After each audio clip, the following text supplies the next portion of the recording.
C'est la nouvelle réalité que doit gérer le grand patron de la sécurité dans le métro. À cause des enjeux de sécurité, quand même, il faut être réaliste, les chiffres sont là et le démontrent. Le nombre d'appels et d'interventions des constables spéciaux qui sont passés dans les environs de 36 000 en 2021 à plus de 58 000 en 2024, ce qui est quand même une augmentation de près de 60 La première chose qu'on voit, c'est une avalanche de seringues ou d'articles de consommation de drogue qui sont laissés un petit peu partout. Ça peut être sur les bancs, ça peut être dans les corridors, ça peut être au sol, mais ça peut être également beaucoup sur les voies, ce qui oblige à faire des arrêts de service pour faire de l'entretien, récupérer des seringues, et les employés à ce moment-là sont à risque de se blesser.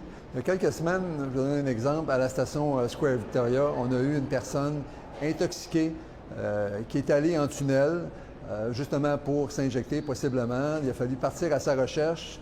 Elle est revenue vers la station, confronter un employé qui était là en devoir, et cette personne-là a tenté de l'agresser avec une seringue.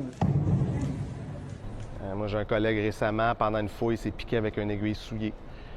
Donc là, automatiquement, tu es retiré une partie du temps des opérations, tu commences à entrer thérapie, tu ne sais pas à quel point ça va t'affecter. L'année passée, on a eu 358 employés qui ont été victimes d'agressions, soit de menaces ou de voies de fait dans le réseau.